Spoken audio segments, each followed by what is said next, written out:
Okay, folks, week 3, and it's all about the rest of unit 1, the macromolecule that's we are going to talk about. So, first, let's talk about functional groups.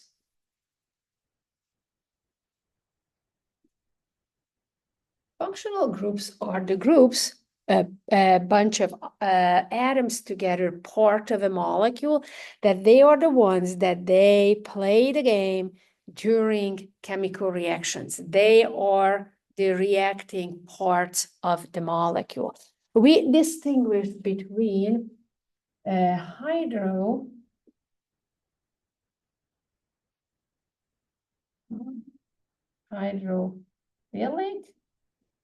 and hydrophobic functional groups. Hydrophilic, that means it likes the water, and hydrophobic, it turns away from the water. Hydrophilic, one of them is the carboxyl group, double bond to the carbon and OH to the other one, and the carbon combines with something else. We will see that in the amino acids and the fatty acids. This is the carboxyl group, functional group. The other one is that the hydroxide group, hydroxyl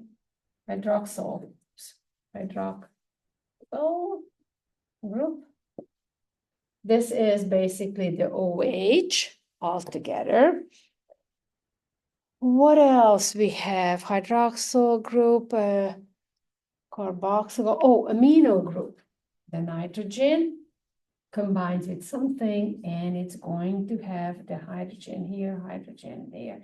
This is amino group. These are the three what you should know. And the hydrophobic is the methyl group, that is the carbon combines with 3 hydrogen atoms, and it will combine with something else. So this is the methyl group. If we see that methyl group, we know that this part of the molecule does not like the water. That's why it's hydrophobic. Why is not?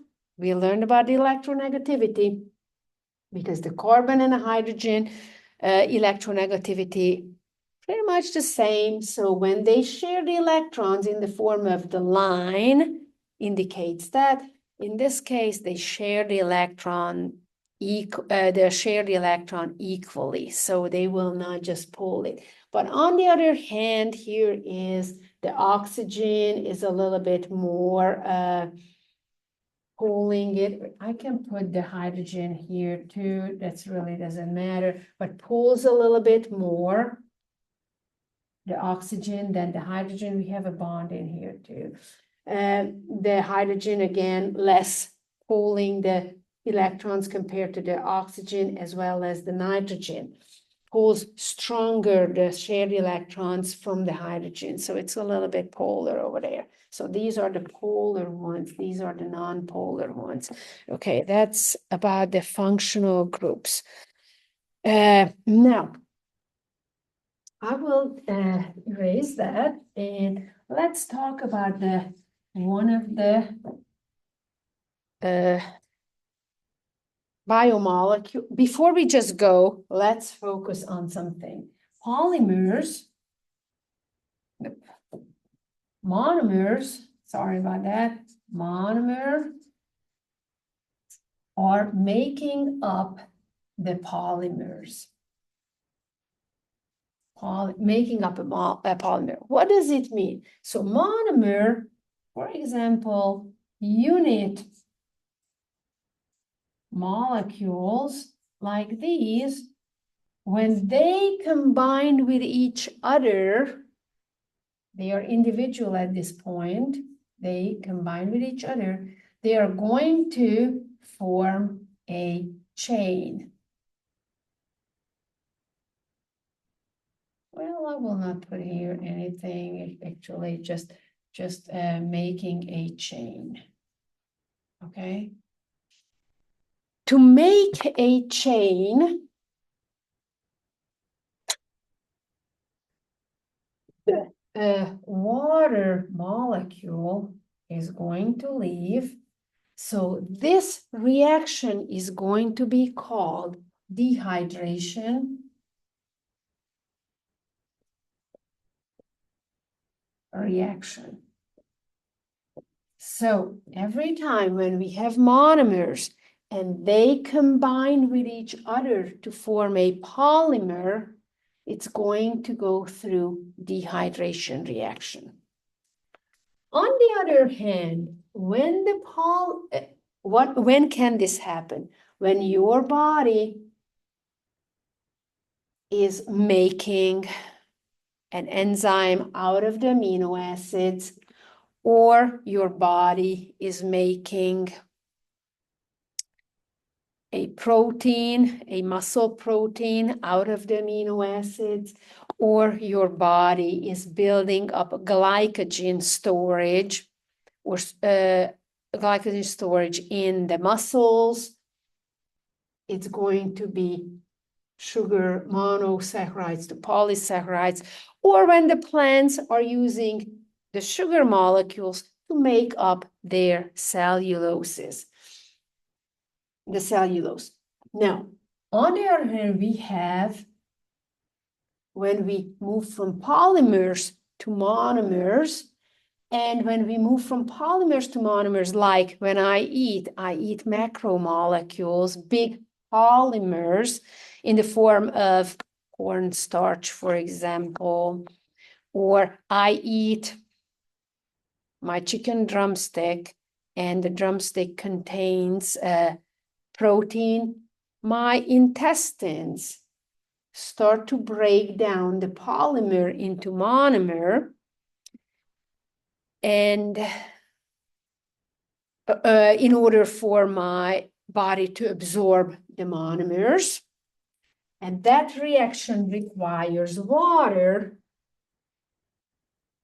And this requires water. And we call that reaction hydrolysis. Hydrolysis. So pretty much the water will split unevenly, hydro-water lysis split, and will just make the polymer to monomers, okay, breaking it down. Definitely, they are not, these reactions are not happening by themselves on their own. Important part is requires enzymes. So these are, enzymes. They need enzymes for this reaction. We will get into it later on for the to the enzymes. Okay, good. Awesome. Now, let's deal with the carbs first.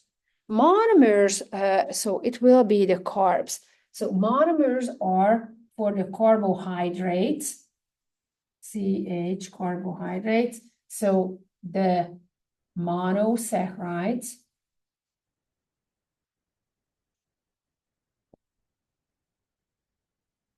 And the polymer, many monosaccharides are chained up through dehydration reaction to form polymer, and it's going to be called is polysaccharide.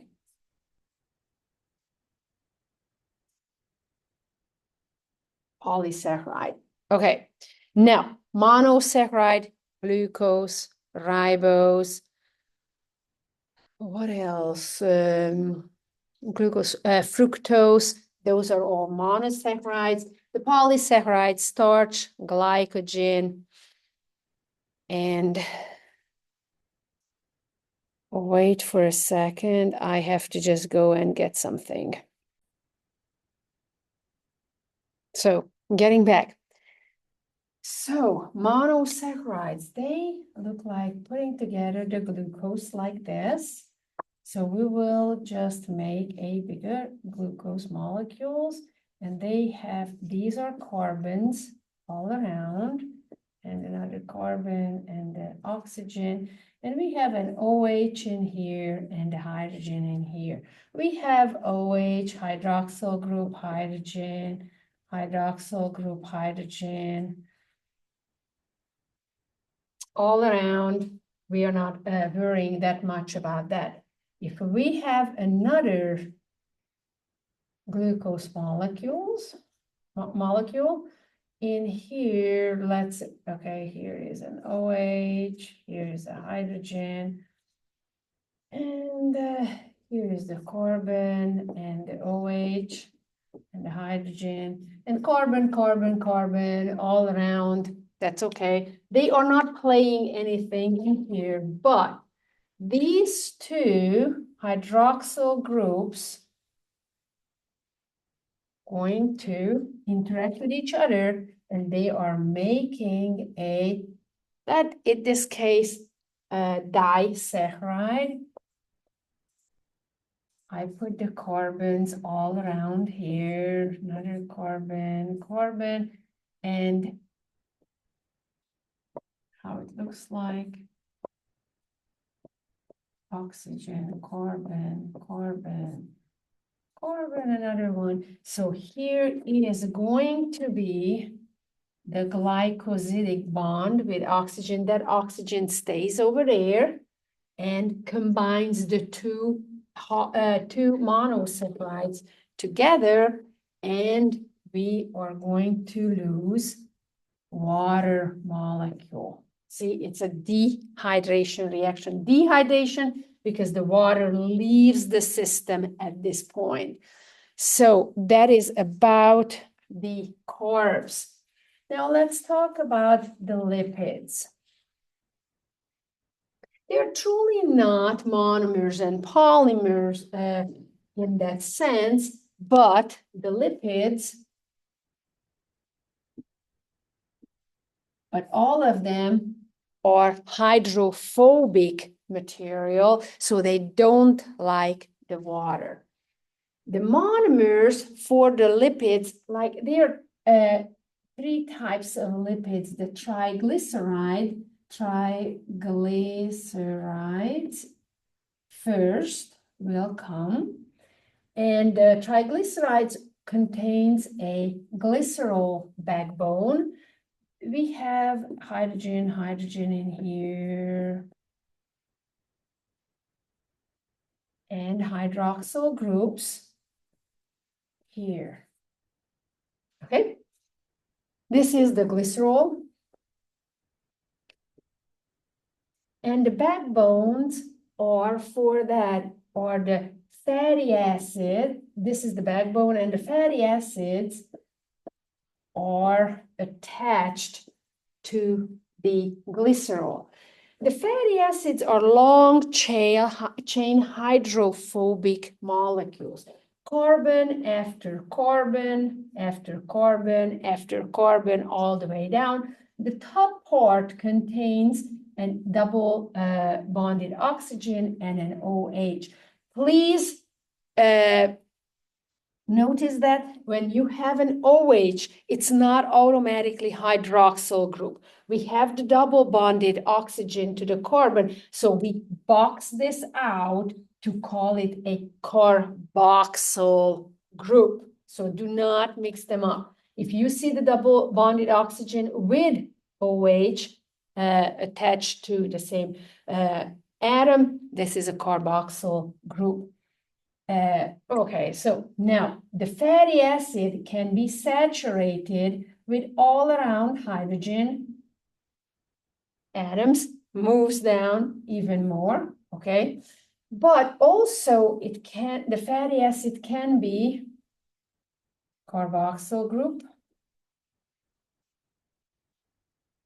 can have double bonds between the carbon, in the carbon chain. And in this case, we have one hydrogen only in here and another hydrogen only, but it have 4 valences. So in here, we have to have 4 lines around the carbon, 1, 2, 3, 4. There's no more hydrogen on this side because the double bond is taking up that line. And here, 1, 2, 3, 4, so we are good. This is not saturated, unsaturated fatty acids. Unsaturated fatty acids are liquid in room temperature.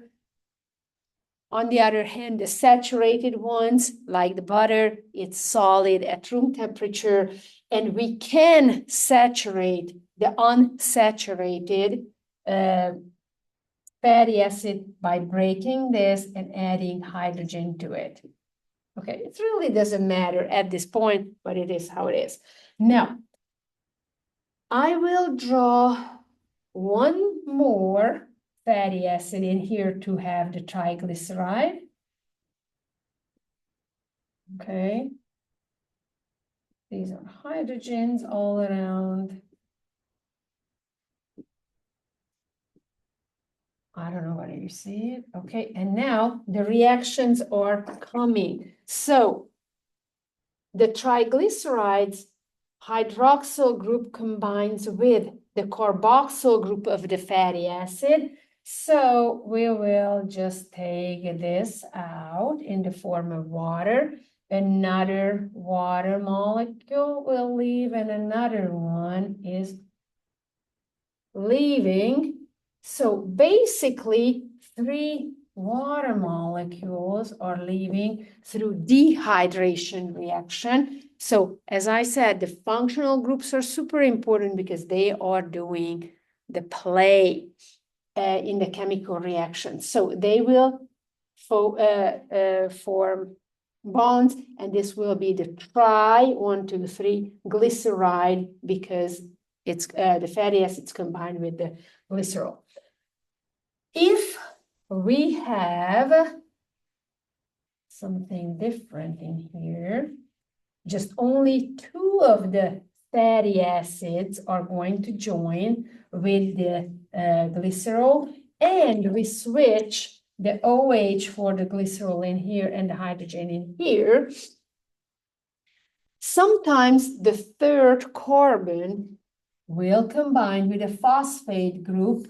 I put the phosphate group in here. Well, definitely hydrogen goes off, chemical reaction, whatever. So this will be the phospholipid. So this is going to be not the polymer, but the phospholipid. Phospholipid. Important part in here, that area is hydrophobic and the phosphate group is hydrophilic, so it will like the water. Why is that so super important? How would a membrane look like for a cell? Probably you are familiar with the circles all around. Okay, make a vesicle, basically a cell, and we have the tiny another layer in here. These are the phosphate groups, and each of the the phospholipid has 2 fatty acids attached to it, and they are lining up oppositely with another set. Okay, do you see that, how it goes? Why is that super important? Because this cell membrane, and we will learn about that, can keep certain materials outside. This is the outside, and there's the inside. Some material cannot go inside, and some material cannot go outside, unless we will learn about that they are hydrophobic, but not that point. The point is the inside of the cell can be and will be in a different composition, shows a different composition than the outside of the cell. That is the super important function of a cell membrane, that the cell can have its own homeostasis, a different composition inside relative to the outside. So that's why it's super important. They are opposite to each other. That part, the head part, is the philic part. And the leg parts are the phobic parts. They don't like the water, that's why they move towards each other. The philic part is also that part and that part. Okay, the layers. The inner layer is philic, middle layer is phobic, outside is hydrophilic layer. I think that's pretty much good about the lipids. Now, let's discuss the two more molecules, the proteins. Now, the proteins are the working horses of life. They are functioning as enzymes. They are taking part in chemical reactions. They are part in cell communications. They are receptors on the surface of the cells. They are oxygen carrier molecules like hemoglobin. They are antibodies in the blood fighting infection. They are structural molecules. My hair. They are also can act as contractile elements in muscles. So their function is, they are just doing the work. So proteins are made up of amino acids, one amino acid. These are the monomers. I will use different colors for amino acids because they are 20 different amino acids that we are using in our body to make polypeptides, or when the polypeptide is long enough, it will make a protein. Amino acids. How does an amino acid look like? The basic structure, and I would like you to get familiar with that, has a central carbon atom. The central carbon atom has a hydrogen attached to it. We have a carboxyl group. See, your group, the groups are super important. This is the carboxyl group. And we have an amino group in here.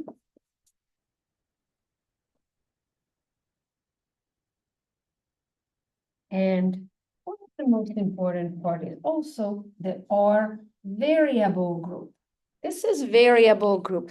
It can be different atoms attached to the central carbon. When two of them combines, let's combine two of them together. Oops. Nitrogen and hydrogen and hydrogen and carboxyl. Okay. What we will have is, I don't know whether you will be able to see it. I will just go a little bit this way.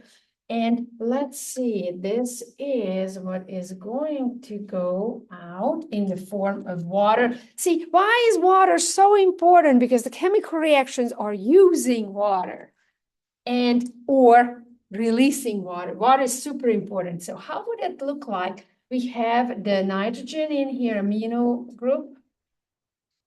We have the carbon with the R group, and later on the R group will be important. We have the double bond in here. We have the nitrogen, hydrogen. We have the carbon, hydrogen, R group, and the carboxyl group on here.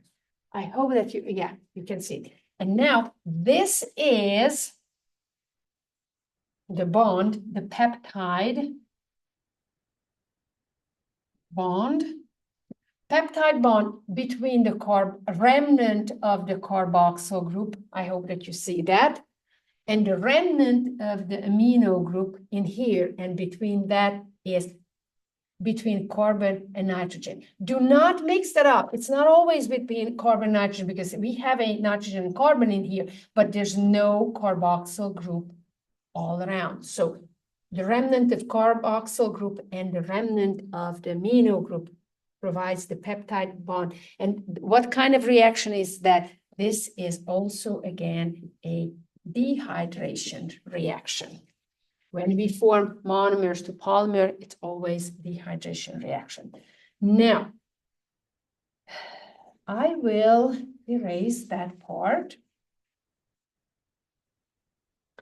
And we said,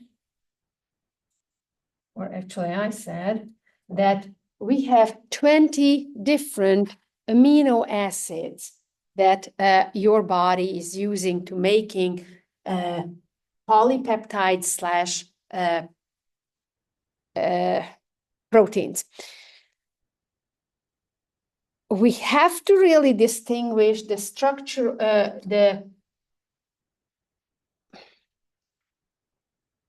the structures of a protein, and we distinguish the primary structure of a protein that constitutes the order of the amino acids. There are so many different amino acid combinations putting together the 20. And you know, some amino acid sequence is pretty short, some of them couple of hundreds of amino acids. So you can see the variation in that primary structure. So this is the sequence of amino acids, or the order, basically, slash order of the amino acids. The secondary structure of a protein comes from how these amino acids right after each other forming the peptide bond, whether they are making a alpha helix or a beta pleated sheath. Sometimes they don't form, sometimes they do. So depending on different type of amino acids. The tertiary structure is coming from the interaction of the R groups interactions. What do I mean by that? Interaction. Sometimes this R group can be something like that. Okay, this is we learned that, a methyl group. The methyl group, because carbon and hydrogen equally shares the, they equally share the shared electrons. This is phobic. But what about another amino acid?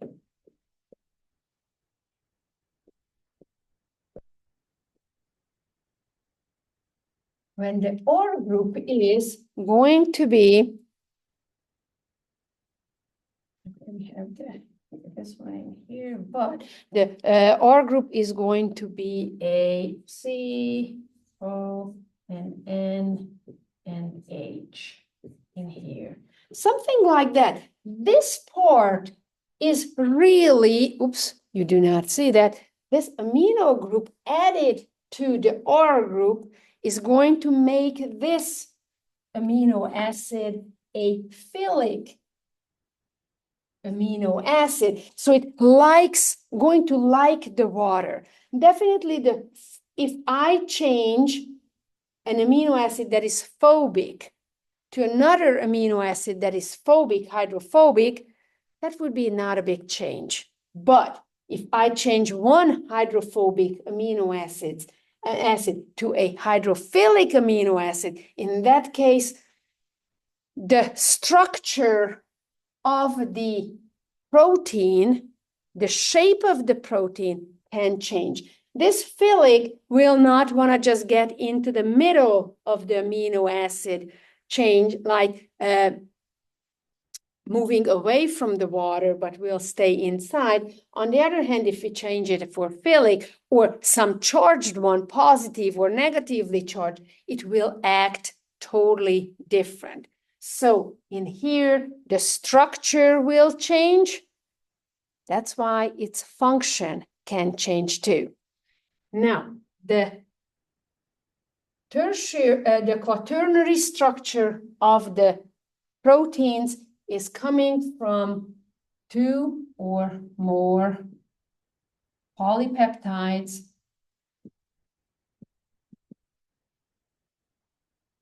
bind together.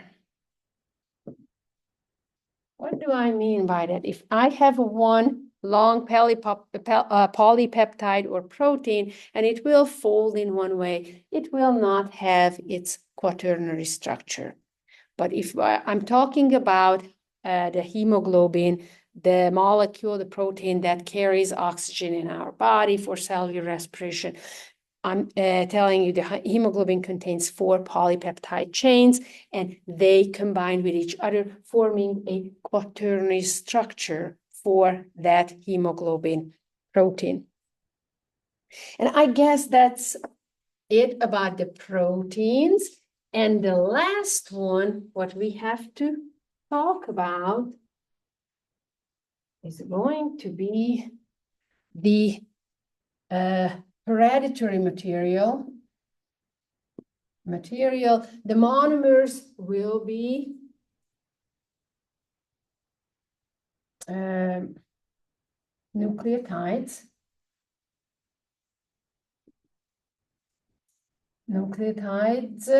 Many of them. And the polymer will be the nucleic acid. Nucleic acid, either DNA or /RNA. We will compare these two together too. So, nucleotides, how do they look like? Basic structure, they have a pentose, this is oxygen, a pentose sugar molecule. This is sugar. Yeah. Want to zoom? Yeah. Yeah, sorry. Okay, a sugar molecule. And this is the first carbon. This is the second carbon, third carbon, fourth carbon, and there's a fifth carbon in here. So the sugar has that, and we add 1 nitrogenous base here to the first carbon. We add 1 phosphate group to the fifth carbon. Technically, there are 3 of them. This is the truth is 3 phosphate molecules attached to it, but that's okay. And the third carbon has a hydroxyl group. This is how the a nucleotide looks like. The nitrogenous base for DNA can be adenine, thymine, cytosine, guanine. You know those probably from previous studies. And the RNA groups have adenine, they have cytosine, they have guanine, but instead of the thymine in their chains, the nucleic acid, they have uracil. They do not have any thymine. The DNA contains thymine, but the RNA does not, but contains uracil instead of the thymine. Now, we know that in DNA, adenine binds with thymine, and the cytosine binds with guanine. Now you might just wonder, what on earth are those dotted lines? These are the hydrogen bonds between the nucleotides. I just brought you a DNA model, and now this is how it looks like. I will try to just disassemble. Okay, this is one nucleotide, the sugar, the phosphate group, and the nitrogenous base. And this will bind like in here in the opposite direction. Oh, yeah. Okay, so never mind. Yeah. They will bind. This is not good. This is totally not good how it is in here in this model, but that's okay.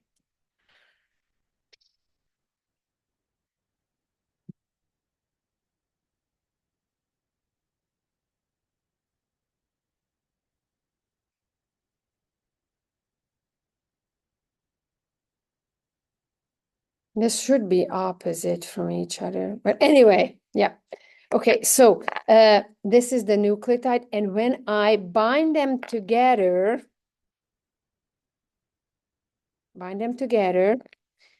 they form hydrogen bonds. So these packs represent the hydrogen bond.